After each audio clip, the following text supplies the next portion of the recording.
Hello friends, आज से हम एक नया सब्जेक्ट स्टार्ट करेंगे, थ्योरी ऑफ कंप्यूटेशन। ठीक है। अब सबसे पहले हम डिस्कस करते हैं कि जो थ्योरी ऑफ कंप्यूटेशन हमको सब्जेक्ट मिला है या जो थ्योरी ऑफ कंप्यूटेशन सब्जेक्ट हमको पढ़ना है, उसमें सबसे पहले हम इसकी मीनिंग समझेंगे, थ्योरी ऑफ कंप्यूटेशन की मीनिंग होती क्या है। फिर हम इन डेप्थ समझेंगे इस सब्जेक्ट में क्या क्या है और हमको क्या क्या पढ़ना है। ठीक है। तो सबसे पहले हम स्टार्ट करते हैं थ्योरी ऑफ कंप्यूटेशन में। कंप्यूटेशन की मीनिंग क्या होती है। देखिए, कंप्यूटेशन मीन क्या होता है कि कोई भी कंप्यूटिंग डिवाइस, लाइक आपका कैलकुलेटर हो गया या फिर आपका कंप्यूटर डिवाइस हो गई, या फिर कोई भी रियल वर्ल्ड प्रॉब्लम जिसको सॉल्व करने के लिए हमें कंप्यूटेशनल मॉडल डिज़ाइन करना पड़े, वो कहलाती कंप्यूटेशनल डिवाइस। ठीक है। फॉर एग्जांपल समझाता हूँ मैं। रियल वर्ल्ड प्रॉब्लम में हमने देखा होगा एटीएम मशीन। ठीक है। तो जिसने भी एटीएम मशीन डिज़ाइन की होगी उसने सीधे एटीएम मशीन इम्प्लीमेंट नहीं कर दी होगी, मतलब सीधे एटीएम मशीन नहीं बना दी होगी। इनफैक्ट उसका एक कंप्यूटेशनल मॉडल डिज़ाइन किया होगा। तो फॉर एग्जांपल उसका कंप्यूटेशनल मॉडल कैसे डिज़ाइन होगा वो हम समझते हैं पहले। ठीक है। तो यहाँ पे एटीएम मशीन हम बात कर रहे हैं एटीएम मशीन की। तो यहाँ पे मान लो एक एटीएम मशीन हम गए। ठीक है। ये मैंने सर्किल से डिज़ाइन किया है, ये एटीएम मशीन कहलाएगी। ठीक है। तो एटीएम मशीन है ये, मान लो। ठीक। एंड इस एटीएम मशीन में हम क्या खाली हाथ जाते हैं? क्या नहीं, हम क्या लेके जाते हैं? एटीएम कार्ड लेकर जाते हैं। ठीक है। साथ में क्या होता है, हमारे पास एक वैलिड पिन होता है जिसको हम एटीएम मशीन में इंसर्ट करवाते हैं। ठीक है। तो मान लो हमने एटीएम मशीन में पहुंच गए हैं। ठीक है। यदि हमने उसमें कार्ड इंसर्ट किया और जो भी इन्फॉर्मेशन उसने मांगी है वो हमने इंसर्ट की, यहाँ पे कार्ड इंसर्ट किया। ठीक है। वगैरह पासवर्ड वगैरह पिन वगैरह हमने एंटर किया। ठीक है। तो हम किससे कनेक्ट हो जाते हैं? एटीएम सर्वर से कनेक्ट हो जाते हैं। ठीक है। तो यहाँ पे क्या हो रहा है कि हम एटीएम मशीन में गए, कार्ड इंसर्ट किया। ठीक है। कार्ड से जो भी इन्फॉर्मेशन हमने देनी थी, जो भी वैलिड इन्फॉर्मेशन होगी, यहाँ पे हमने इंसर्ट किया तो हम एटीएम सर्वर से कनेक्ट हो गए। यदि हम वैलिड यूजर होंगे, मतलब जो भी इन्फॉर्मेशन आपने एंटर की है यदि वो वैलिड होंगी, लाइक पिन वगैरह वैलिड होंगे, तो हम क्या होंगे, वापस किससे कनेक्ट हो जाएंगे? एटीएम मशीन से। और जितना भी अमाउंट आपने विड्रॉल के लिए डाला है, यदि वो वैलिड अमाउंट होगा तो हमें क्या मिल जाता है? कैश मिल जाता है, जो हमें डिस्पैच हो जाता है। ठीक है। तो ये काम वर्किंग होती है किसकी? एटीएम मशीन की वर्किंग होती है। तो यहाँ पे क्या किया हमने, यहाँ पे जो सर्किल में दिख रहा है, तो यहाँ पे सर्किल में जो दिख रहा है वो कहलाती हैं स्टेट्स। क्या कहलाती हैं? स्टेट्स। तो यहाँ पे थ्योरी ऑफ कंप्यूटेशन सब्जेक्ट में हम क्या देखेंगे? कुछ कंप्यूटेशन मॉडल देखेंगे। ठीक है। उनमें क्या क्या मॉडल में क्या क्या चीज़ें होती हैं, क्या क्या एट्रीब्यूट्स होते हैं उनके, वो सब देखेंगे। ठीक है। तो यहाँ पे क्या होंगे, जितने भी मॉडल हम डिज़ाइन करेंगे थ्योरी ऑफ कंप्यूटेशन पूरे सब्जेक्ट में, उनमें क्या होंगी, हमको स्टेट्स बनानी होंगी। स्टेट्स को हम हमेशा डिनोट करेंगे किससे? सर्कल से। साथ में क्या होगा, यहाँ पे ट्रांजेक्शन्स बने होंगे। ठीक है। जैसे हमने यहाँ पे एटीएम मशीन में थे, कार्ड हमने इंसर्ट किया, पासवर्ड डाला, तो हम कहाँ पहुँच गए? एटीएम सर्वर में पहुँच गए। तो यहाँ पे जो भी इंफॉर्मेशन एंटर करवाएंगे वो किस फॉर्म में होगी? यहाँ पे ट्रांजिशन की फॉर्म में होगी। ठीक है। और जो भी स्टेट्स होंगी वो किससे रिप्रेजेंट करेंगे? हम सर्कल से रिप्रेजेंट करेंगे। तो ये होता है कंप्यूटेशनल मॉडल। ठीक है। बहुत सिंपल बेसिक कंप्यूटेशनल मॉडल बनाया हमने। ठीक है। और आगे हमको डिटेल में काफ़ी एक्सपेंसिव मॉडल भी पढ़ने हैं। ठीक है। एंड काफ़ी हैवी मॉडल भी पढ़ने हैं, और जो जिनके काफ़ी सारे यूजेस हैं रियल वर्ल्ड प्रॉब्लम में, वो मॉडल भी हमको पढ़ने हैं। ठीक है। तो सबसे पहले जो बेसिक मॉडल होता है थ्योरी ऑफ कंप्यूटेशन में, या बेसिक कंप्यूटेशनल मॉडल होता है, इसकी टर्मिनोलॉजी में बोलूँ मैं तो वो कहलाता है आपका फाइनाइट स्टेट मशीन। क्या कहलाता है? Finite state machine. अब जो फाइनाइट स्टेट मशीन होता क्या है वो समझते हैं पहले हम। फाइनाइट स्टेट मशीन मतलब क्या होता है, जैसे हमने देखा है यहाँ पे कि आपके पास कुछ स्टेट्स होंगी, इस टाइप की स्टेट्स होंगी। ठीक है। एंड उनमें क्या होगा? ट्रांजिशन होगी, इस टाइप के ट्रांजिशंस बने होंगे। कैसे बनते हैं अभी देखेंगे, हम डिटेल में देखेंगे। तो आपके पास क्या होंगे? फाइनाइट नंबर ऑफ स्टेट्स होंगी, एंड उनमें क्या होंगे? ट्रांजिशंस बने होंगे। मान लो अब जो ट्रांजिशंस बने होते हैं यहाँ पे इस सब्जेक्ट में, ट्रांजिशन जो भी होंगे या इनपुट जो भी होगा, वो इनपुट किस फॉर्म में होगा? इनपुट होगा स्ट्रिंग के फॉर्म में। अब भैया स्ट्रिंग क्या कहलाती है, कैसे यूज़ करते हैं हम, एंड कैसे इनपुट में देंगे, वो मैं आपको डिटेल में अभी समझाऊंगा थोड़ी देर बाद। ठीक है। तो यहाँ पे इतना समझिए कि जो भी यहाँ पे ट्रांजेक्शन्स बनेंगे उनमें जो इनपुट होगा किस फॉर्म में होगा? स्ट्रिंग के फॉर्म में होगा। स्ट्रिंग क्या कहलाती है आपकी? लाइक 0 1 हो गया, वो स्ट्रिंग कहलाएगी। A, B होगी, वो स्ट्रिंग कहलाएगी। X, Y होगा, वो स्ट्रिंग कहलाएगा। ठीक है। तो n नंबर ऑफ स्ट्रिंग्स हो सकती हैं, कैसी होती हैं, कितने टाइप की होती है, वो डिटेल में अभी पढ़ेंगे हम। ठीक है। तो यहाँ पे मान लो हमने इनपुट में दिया 0 दिया, ठीक है। अब ए स्टेट से इनके नाम भी होते हैं, कुछ भी नाम ले सकते हैं हम। तो मान लो ए स्टेट में है, ठीक है। ए मान लो क्या है आपकी इनिशियल स्टेट है, तो इनिशियल स्टेट को कैसे आइडेंटिफाई करेंगे? ऐसी स्टेट जिसमें इनकमिंग एरे होगा वो क्या कहलाएगी? आपकी इनिशियल स्टेट कहलाएगी, ठीक है। एंड ऐसी स्टेट जिसमें डबल सर्किल बना होगा वो क्या कहलाएगी? आपकी फाइनल स्टेट कहलाएगी, ठीक है। तो ये मान लो आपकी इनिशियल स्टेट ए है और सी को क्या बना दिया हमने? फाइनल स्टेट बना दी, और इस टाइप के ट्रांजिशन बना दिए इसमें, ठीक है। अब होगा क्या यहाँ पे, ए स्टेट में हम जीरो इनपुट पास करवाएंगे तो कहाँ पहुँच जाएंगे? बी स्टेट में। बी स्टेट में जीरो इनपुट पास करवाएंगे तो कहाँ पहुँच जाएंगे हम? सी स्टेट में पहुँच जाएंगे। तो इस टाइप से ट्रांजिशन होगा। अब समझिए यहाँ पे फाइनाइट स्टेट मशीन की मीनिंग क्या होती है कि ऐसी मशीन जिसमें नंबर ऑफ स्टेट्स कितनी हो? फाइनाइट हो। यहाँ पे कितनी स्टेट दिख रही हैं आपको? 3 स्टेट्स दिख रही हैं। तो नंबर ऑफ स्टेट्स कितनी है? फाइनाइट हैं। एंड इनका ट्रांजिशन क्या हो रहा है?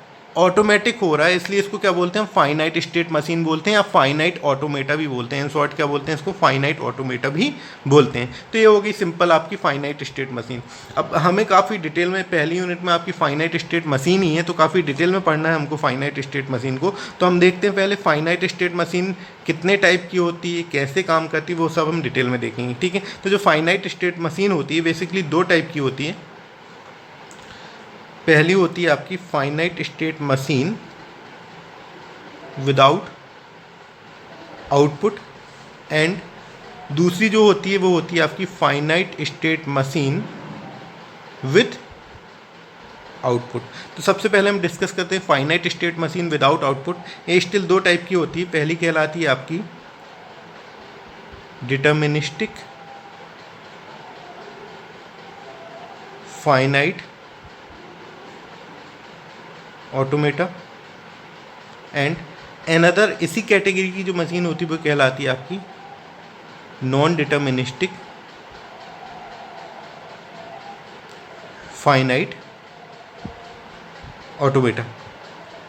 अब जो डिटर्मिनिस्टिक फाइनाइट ऑटोमेटा मशीन होती है उसको इन शॉर्ट बोलते हैं डीएफए, ठीक है। किसका टाइप है? फाइनाइट स्टेट मशीन का। एंड जो नॉन डिटर्मिनिस्टिक फाइनाइट ऑटोमेटा होती है उसको हम क्या बोलते हैं? एनएफए बोलते हैं, ठीक है। तो ये किसके टाइप हो गए? Finite state machine without output, मतलब ऐसी मशीन जिसमें हम इनपुट तो देते हैं लेकिन कोई आउटपुट हमको नहीं मिलता है, ठीक है। दूसरी जो मशीन होती है finite state machine with output होती है, ये स्टिल 2 टाइप की होती है। पहली होती है आपकी मूरे मशीन, एंड दूसरी होती है आपकी मीले मशीन, ठीक है। तो ये 2 टाइप की होती है। अब हम बात करेंगे डिटर्मिनिस्टिक फाइनाइट ऑटोमेटा। सबसे पहले जो बेसिक मॉडल होता है इससे डिस्कस करना स्टार्ट करेंगे हम, ठीक है। और पहले हम जो भी पढ़ेंगे डिटर्मिनिस्टिक फाइनाइट ऑटोमेटा के बारे में पढ़ेंगे, देन एनएफए के बारे में पढ़ेंगे, देन हम पढ़ेंगे finite state machine with output के बारे में।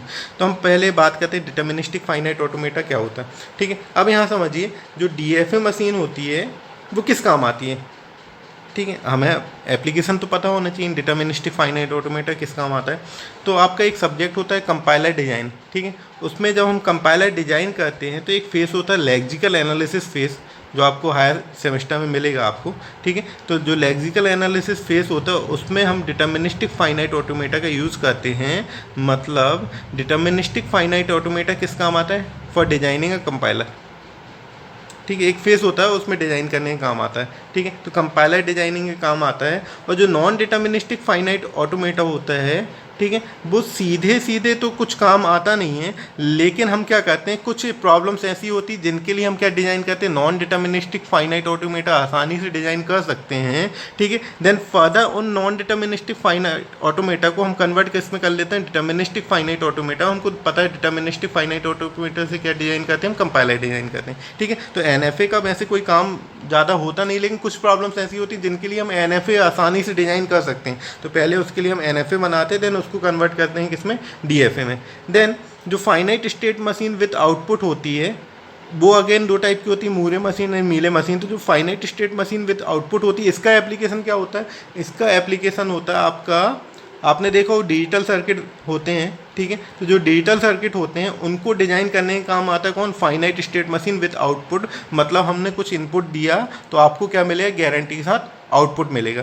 तो वो काम आता है किसमें? डिजिटल सर्किट में। हम डिटेल में अभी पढ़ेंगे थोड़े दिनों बाद, ठीक है। अब हम सबसे पहले स्टार्ट करते हैं डिटर्मिनिस्टिक फाइनाइट ऑटोमेटा क्या होता है।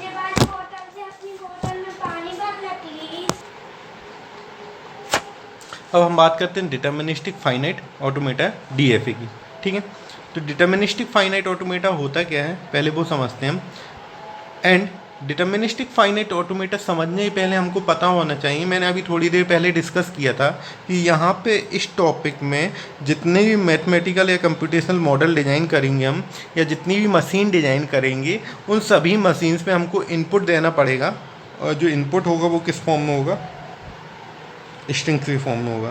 तो स्ट्रिंग्स क्या होती है पहले वो डिस्कस करते हैं, स्ट्रिंग्स क्या होती हैं, ठीक है। एंड सबसे पहले हम ये डिस्कस करते हैं वर्ड की मीनिंग क्या होती है, वर्ड क्या कहलाता है, ठीक है। वर्ड क्या कहलाता है,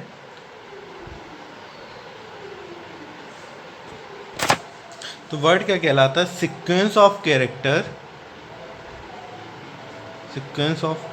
कैरेक्टर्स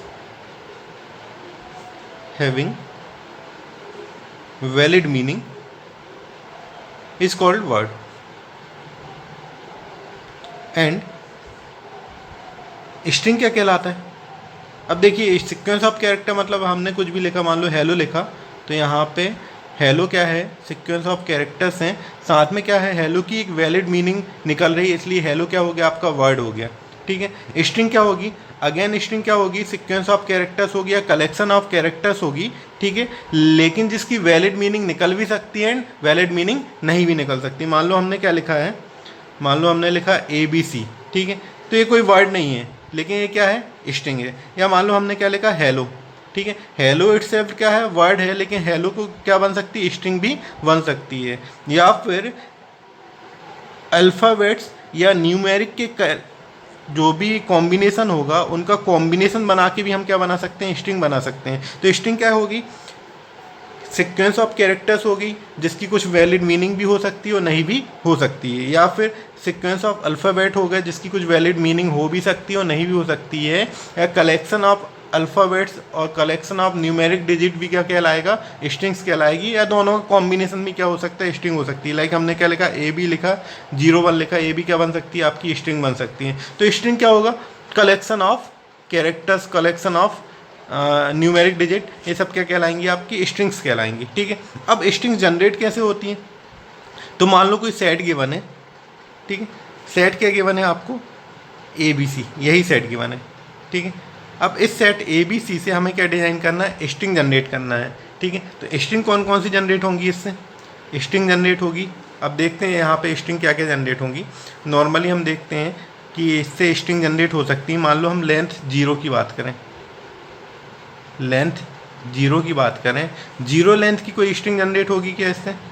अब सबसे पहले हम टोटल स्ट्रिंग जनरेट करते हैं। पहले कौन कौन सी जनरेट होगी, 5 होगी, A होगी, B होगी, C होगी, AB होगी, AC होगी, BC होगी एंड ABC होगी। तो ये क्या कहलाएंगी, इसकी स्ट्रिंग कहलाएंगी क्या, इस सेट की स्ट्रिंग्स कहलाएंगी क्या, नहीं कहलाएंगी। क्यों नहीं कहलाएंगी, अब समझते हैं हम।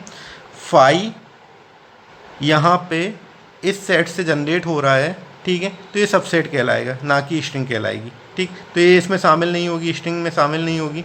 A होगा, सिंगल A होगा, सिंगल B होगा, सिंगल C होगा, AB होगा, BC होगा एंड ABC सभी क्या कहलाएंगी, सब स्ट्रिंग कहलाएगी। लेकिन AC सब स्ट्रिंग नहीं कहलाएगी। क्यों नहीं कहलाएगी भैया AC, क्योंकि जो हमारा सेट था, सेट क्या था आपका, ABC था, एंड ABC से जो भी स्ट्रिंग जनरेट होगी वो किस ऑर्डर में होगी, कंटिन्यूस ऑर्डर में होगी। मतलब AB इटसेल्फ स्ट्रिंग कहला सकती है, BC इटसेल्फ स्ट्रिंग कहला सकती है, लेकिन A एंड C स्ट्रिंग नहीं कहला सकती। क्यों नहीं कहला सकती, क्योंकि बीच में हम B को ऑब्सोलेट नहीं कर सकते हैं, तो AC आपकी स्ट्रिंग नहीं कहलाएगी। तो स्ट्रिंग क्या कहलाएगी, आपकी AB कहलाएगी, एंड स्ट्रिंग क्या कहलाएगी, आपकी BC कहलाएगी, लेकिन AC स्ट्रिंग नहीं कहला सकती। हाँ, इनफैक्ट AC आपका सबसेट बन सकता है।